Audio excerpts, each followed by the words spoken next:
In the previous video, I had made an attempt to make you understand about the toxicological screening method because we have sound knowledge about the pharmacological screening method in the same one.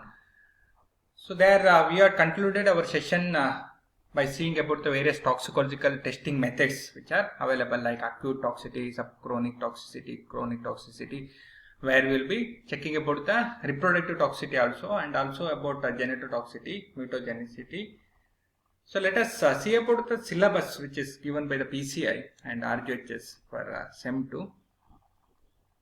So totally you have 5 units here. The unit 1 is the toxicology and guidelines. So this subject involves a lot of guidelines because we should follow regulatory guidelines for conducting various toxicity studies. The first unit is just the introduction, where we will come across with the basic definition and types of toxicology. So there are the different types of toxicology, 7 to 8 branches we can classify the toxicology. In the previous video also I was talking about the definition of toxicology, multidisciplinary aspect it is, which is involving with a lot of other specialization team also. But in the syllabus it is specified with a few types of toxicology, with that we will be highlighting. So the various types, which include the general toxicology, mechanistic toxicology, regulatory toxicology, and descriptive type of toxicology. About these types of toxicology we will be focusing much. And also we will be seeing about various guidelines. They are called as regulatory guidelines for conducting toxicity studies. Various regulatory guidelines, which includes OECD guidelines, ICH guidelines, EPA guidelines, and Schedule Y guidelines. And also we will be focusing on OECD principle of good laboratory practices, and why these laboratory practices got implemented. We will be seeing about history and concept, what are the importance of these guidelines or good laboratory practice in drug development process. This is about the basic information what you are going to see in the first unit of toxicology and various guidelines introduction. So parallelly you should develop some of the skill, and wherever performance is required, laboratory testings or practicals, so that it can be conducted parallelly. So here learning the skill for conducting toxicological studies as per OECD, ICH, EPA, and Schedule Y guidelines. So these are the different guidelines which will be used for screening separate class of agents. Here organ wise also we can classify. There are separate guidelines are available for each type of studies. So now in the second unit we will be dealing about various types of toxicity studies, which include acute toxicity studies, subacute toxicity, and chronic toxicity studies. So this will be done by organ system, as I told, because systemically once the drug is given, it will enter into the entire organ system. So there may be chance of getting adverse effect or side effects in any one of the organ system, so that each organ system should be observed for the toxicity response. So even they are time dependent and dose dependent also. So sometime on the longer term it can show the toxic effect, even in the shorter term it have not failed to show. Such that like complete toxicity studies should be done in acute, subacute, and chronic range. So now these can be subclassified according to syllabus, and separate guidelines have been given for this, and we will follow that guidelines, and we will check about various types of toxicity. Acute, subacute, and chronic studies should be done with the oral. Suppose oral system any complications are observed with the drugs, so that will be analyzed, screened by using the guidelines given by OECD, like oral, dermal, and inhalation studies as per the OECD guidelines it will be carried out. Even acute eye irritation, skin sensitization, dermal irritation, dermal toxicity studies according to the guidelines given by the OECD. Even test item characterization is a separate unit here.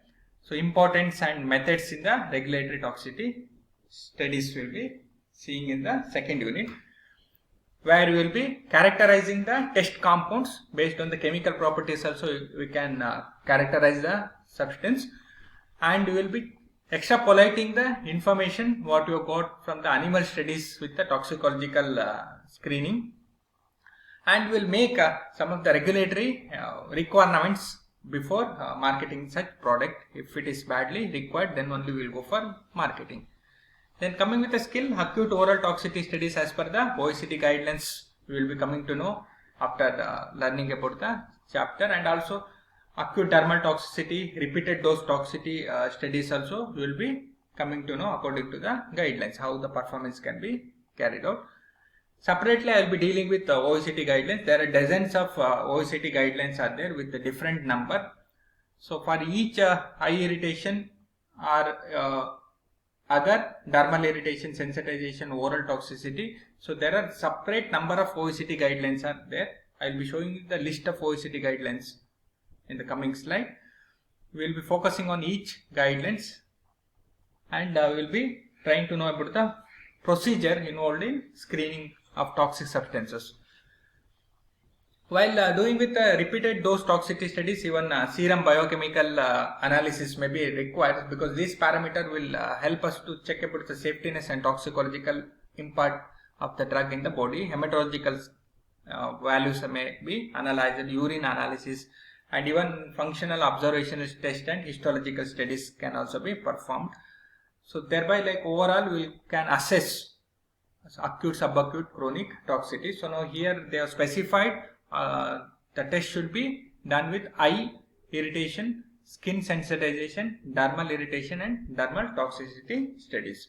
So many times the formulation what get formed from the industries, because the drug may be safe, but what the formulation got prepared, so that also should be get screened before marketing, because they also comes under the clinical trial. Change in the formulation also may be a newer aspect, such that it should pass with the eye irritation, skin sensitization, dermal irritation, depending on the route of administration. So this is all about the second unit. Let us see about the third unit. We have related to the reproductive toxicity, genetic toxicity, and carcinogenetic studies. As I told, like many times the drug may be safe with the person, but it may affect with the reproductive systems, where it may cause reproductive toxicity with the person, such that he may become impotent, sterility problem may happen, or even if not, means like it may affect the offspring. Coming with the female teratogenic effect also it may happen, so that like reproductive toxicity studies should be carried out. When reproductive toxicity studies separately, male reproductive toxicity studies will be doing, and female reproductive toxicity studies. Even female reproductive toxicity, like we are classified into segment 1, segment 2 and 3. Whereas teratotoxicity studies, they comes under segment 2. And we have genotoxic studies. This can be performed by using Ames test, in vitro and in vivo, micronucleus and chromosomal observation studies can be carried out in order to check about the influence of drug in the reproductive system, whether chromosomal abnormalities the drug is doing or not. That can be checked by chromosomal aberration studies. Even in vivo carcinogenetic studies also can be carried out. So here it's an inclusion of 3 unit you have reproductive toxicity as well as the carcinogenetic studies. Upon the completion, we will be developing some of the skills like drug mutagenicity studies using bone marrow. Chromosomal aberration test can also be performed to check about the carcinogenetic effect. Next, let us see about the next unit.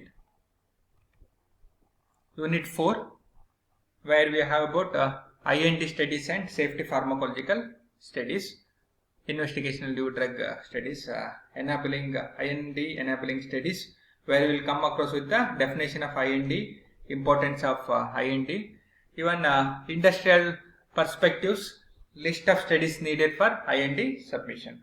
Because when we are working with the new drug development, so lot of applications should be get filled. Among that, even investigational new drug submission, if you are doing for the authority, so it requires a lot of supporting documents also, so related to the safetiness, In such condition, toxicological screening and the regulatory aspects what you have covered under the screening, so that may be helpful for filling such applications. So now we have one more aspect over here, and the fourth unit, that is the safety pharmacological studies. As we know, like once the drug enter into the body, so it will enter into the systemic circulation, orally ingested or it may be parenteral. The drug may be intended for particular organ system work. Say for example, you are intended to treat hypertension, the drug may be concerned with the cardiovascular system. But once the drug enters into the systemic circulation, it will enter into the entire body via circulation. There may be chance of affecting other organ system also. Such influences we are going to check. The drug may be effective and safety in a particular selected organ system for the treatment purpose which is used, but it may cause some adverse effects, such that safetiness you should check. So now based on that, we have classified the organ system into tier 1 and tier 2, where tier 1 which involves the organ system which is highly perfused and more blood circulation, because more blood circulation means more drug transportation can be absorbed in such system. So we will be assessing both tier 1 and tier 2. Tier 1 which include cardiovascular system, central nervous system and respiratory system, where safety pharmacological studies will be performing, and safetiness of the drug we are going to check, where even HERG assess also can be carried out in order to check about the safetiness. The safety pharmacology is a separate branch of pharmacology which talks about the safetiness of the drug. So in aspect of tier 1 and tier 2, the other organ system other than the targeted organ system should not be get any type of toxic effect, so that can be analyzed early by using many of the screening methods. And we have tier 2. When comparing to tier 1, tier 2 may get less perfusion, which include GI system, renal and other systems. So here we will be checking about the toxicological effect, and we will be seeing about the safetiness also. This chapter completely deals about the safety pharmacological aspect. So next we have about the fifth unit, that is toxicokinetics and alternate methods to animal toxicity studies. Now this toxicokinetics, it's similar with the pharmacokinetics, because pharmacokinetics will deals with the drugs. Now here toxicants or toxicokinetics deals with the toxicants. Now toxicants and drugs, only the dose matters here, or sometimes you may be dealing with poisonous substances also. Now how your body will react towards it. The similar way, absorption, distribution, metabolism and excretion can be observed. So that we are going to see over here. And what is the scope of this toxicokinetics we will be analyzing. Here toxicokinetic evaluation in preclinical studies, even saturation kinetics, importance and application of toxicokinetic studies will be analyzed under toxicokinetics. And one more unit you have, that is the alternate methods to the animal toxicity studies. Other than using animals, any other methods we have that we are going to see. Even in the preclinical studies also alternate technique we came across, because we have a lot of docking technique now, silicone docking technique. With the help of computer, we are going to screen about the toxic response of the drug also. Silicopharmacophore based screening methods are available. With the help of that, we are going to analyze the toxicokinetic aspect of the drug, where we can safeguard the animals also. And we have some in silico QSAR studies also, where we can analyze. Even ADR reporting can also be done simultaneously to safeguard the safetiness of the persons. So in the next slide, so I will be talking about the general introduction of toxicology and what are the different specialization we can observe in the toxicological